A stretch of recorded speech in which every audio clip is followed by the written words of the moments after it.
Hello everyone, and how's it going today? Welcome back to the channel. Today I'm going to do a little video of the new toy hauler. I'm going to go over all the, we'll call it the good, the bad, and the ugly of it. It's a 2022, I believe it's an Automaster by Continental Cargo, but I believe it's called Forest River. That is the original owner slash manufacturer of them.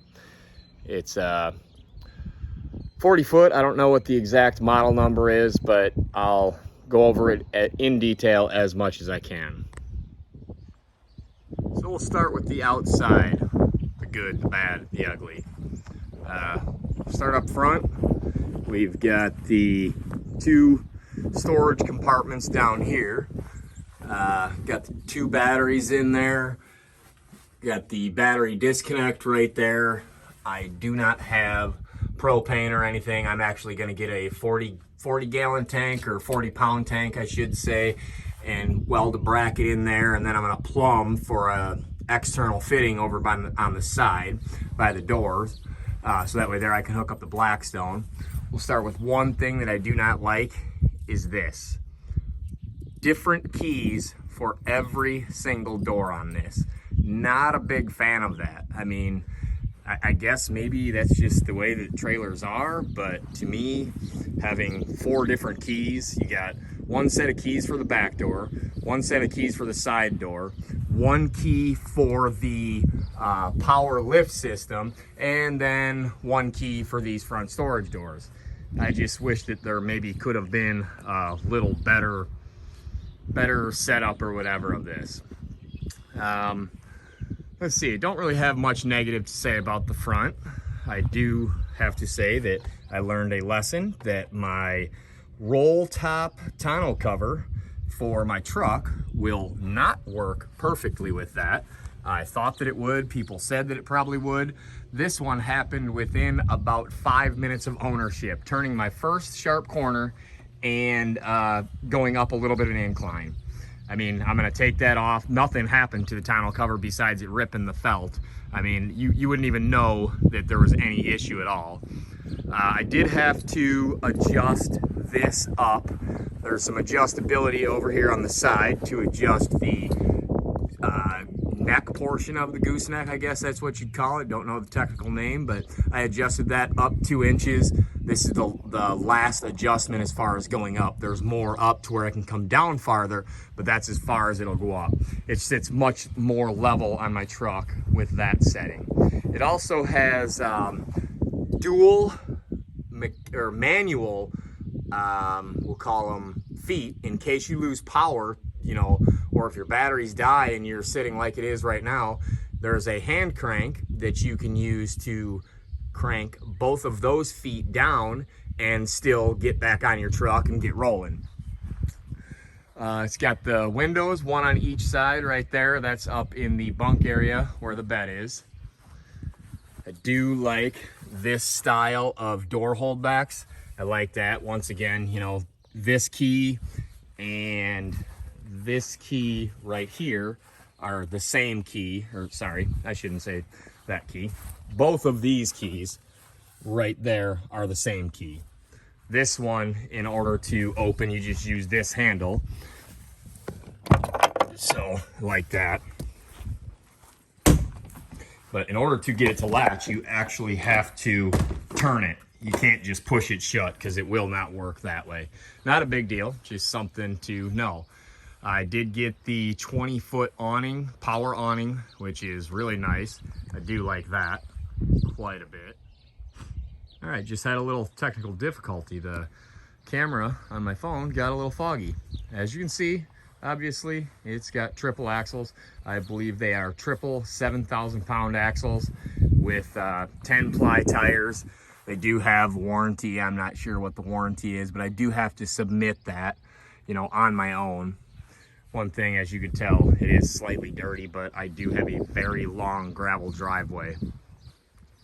We also opted for the dual LED lights on the outside. It's got the vents that you can push out on the inside. We bought it from Phil's Trailer Sales. right there, and it is an Automaster Super Stock.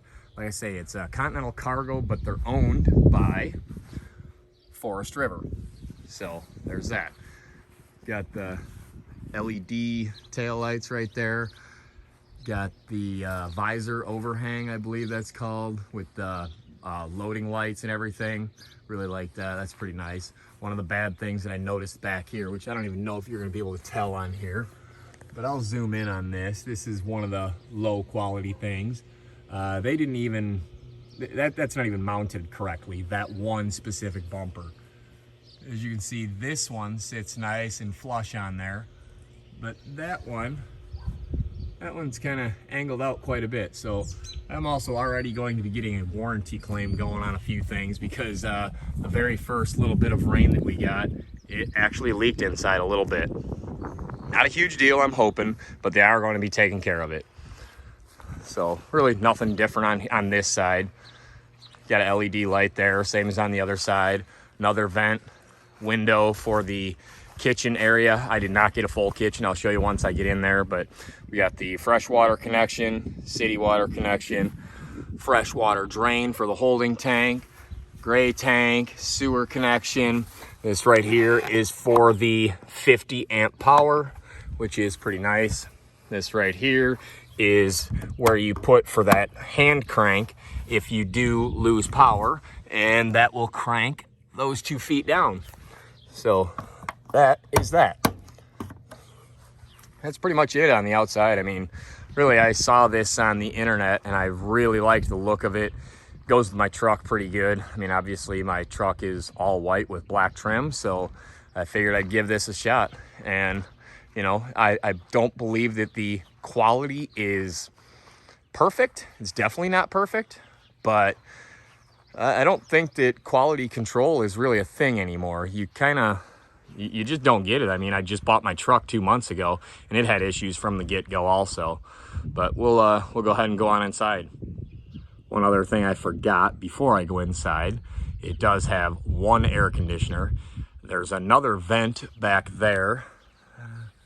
I think you can maybe see it sticking up a little bit, but there is another vent there. It has the one air conditioner, but the ceiling is braced and power is ran for the other air conditioner if I feel that I need it.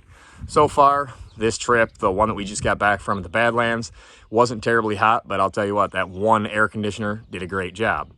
The bad part about the air conditioner, I just happened to get up on the roof when I noticed that the roof was leaking a little bit in the one spot, and it looks like the air conditioner was actually stepped on, so that's going to be part of a warranty claim. The whole cover of the air conditioner is dented in. But anyway, back to the inside. All right, well, now we're inside. This is the steps going up into the bunk area. We got some lights right here. It's pretty neat. You got blue LED lights up in there. You know, that's pretty nice. It's got regular overhead lights right there underneath the cabinet. And it's just got those that are the same. You can either go blue or white with them. It's 2 windows. It's got the vent right there. Come with this, I think it's just a full-size mattress. Honestly, the mattress is pretty much junk. We will be looking for another one right away. Also has an outlet right there. That window is an emergency egress window that you can just push out in an emergency if you need to. Not to mention the 3 cabinets up there. You know, 1 cabinet with 3 doors, I should say. One other thing I did notice up here that I didn't really think their quality was the greatest. So, I don't know if you're going to be able to see that, but you got that caulk that's in the corners. You know, not a huge deal, but there's gray caulk there in that corner.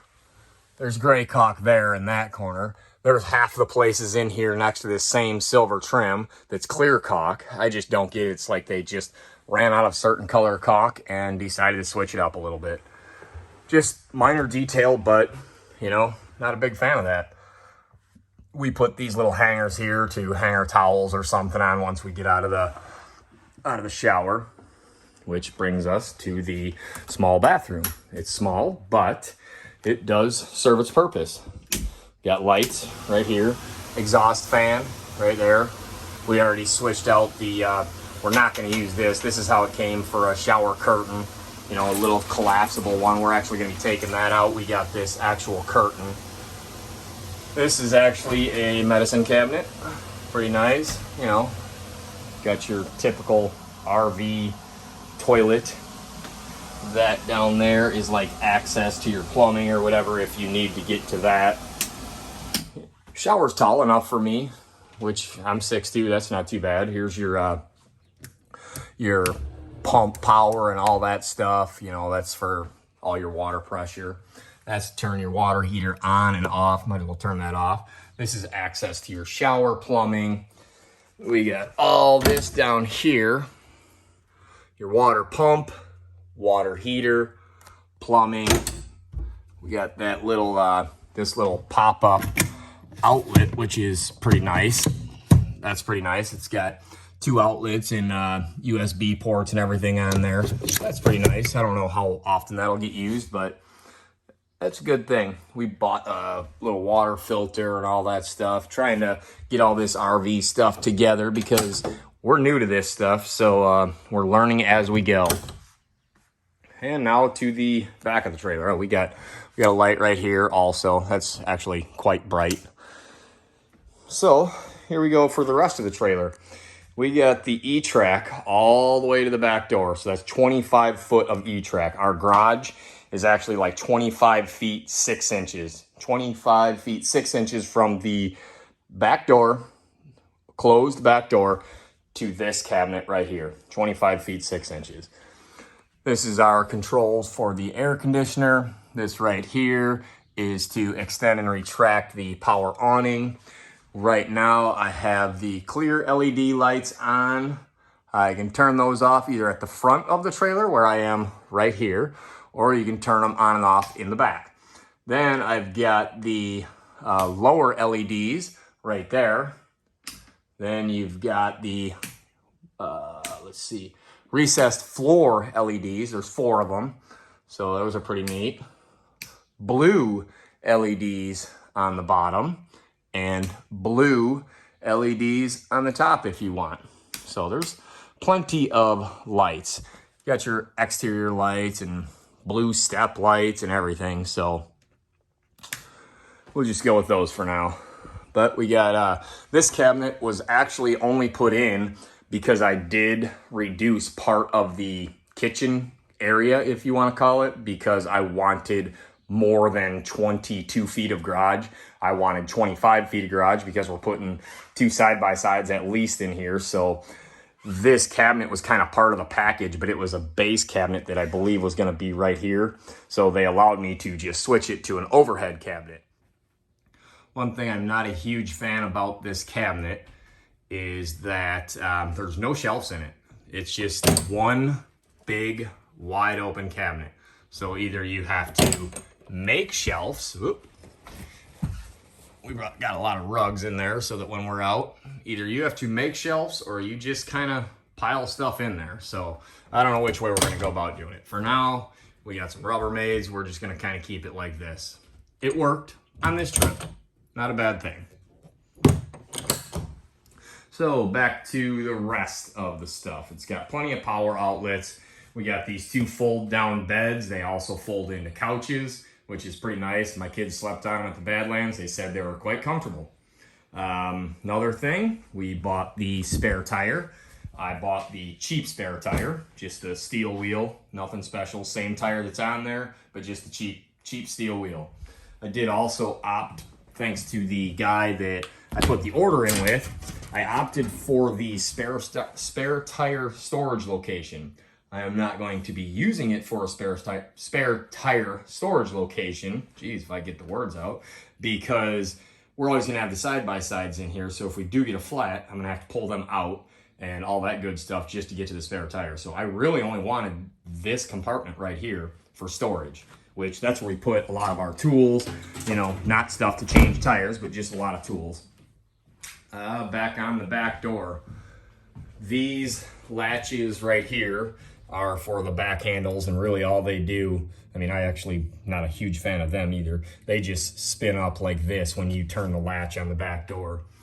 This is pretty nice. You can actually, that's a separate piece that you fold out. This is just to hold it in, but you unscrew that and then when your door is open, you just fold that out. You can get in here with some pretty low angle cars, or low clearance cars, I should say, sorry.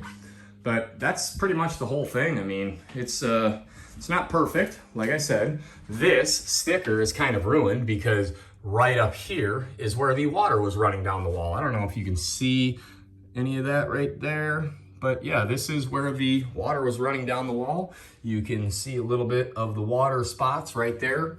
That was from just a little bit of rain. It didn't rain terribly heavy, but it was enough to start coming in. So hopefully they're gonna get that taken care of. But that is the trailer and my quick little review. I would say that it's a good trailer. I would say that it is not a great trailer. One other complaint that I had, which I don't know if this goes against Phil's trailer sales or if it goes against Forest River or whoever. This trailer was an absolute mess when we got it. They do not clean it. They don't do anything to it. It was a mess in my opinion. All of these screws in this whole thing are self-tapping screws. There was metal shards everywhere. I had to vacuum out the E-track. Now I understand it's gonna get full of dirt and everything else, but having all the metal in there was not a big plus for me. Not to mention everything going upstairs and up into the bunk area, which is carpeted, had metal shards in there. So I had to actually go in there into the carpet and pick out metal shards. I don't know if you can see, let's see, I just saw one in the sunlight, but anyway, that was one of the things that I wasn't really a huge fan of. But overall, we're happy with the trailer. Oh, I did forget to point out, it does have like this main breaker box to where you can turn off certain things. They do have it labeled pretty nice, but you know, that's the main control panel for all the power in the trailer. So I guess that is it. If if you're interested in anything like this, check out Phil's Trailer Sales. You can get this custom. This is not how this trailer was supposed to be. It was supposed to have more of a kitchen. I believe the one that I originally looked at had a cooktop that was right there on that other cabinet that I ended up switching out, but I wanted more garage space, and I got a lot of garage space, 25 foot. Haven't seen another toy hauler with 25 foot. So this is it. That is my overall review of the trailer. If you got any questions, comments, anything, just let me know and I'll answer them the best that I can. It is a pretty nice trailer. If nothing else, it's a good looking trailer. I hopefully will get the quality portion straightened out. So thanks for watching, and please feel free to like and subscribe. Hit the notification bell, and we got a lot of content coming up. I mean, I got some stuff that we did to the truck, got more stuff for the side-by-sides. I've got a couple other videos that I already have to edit and all that. So pay attention and keep watching. Thanks a lot.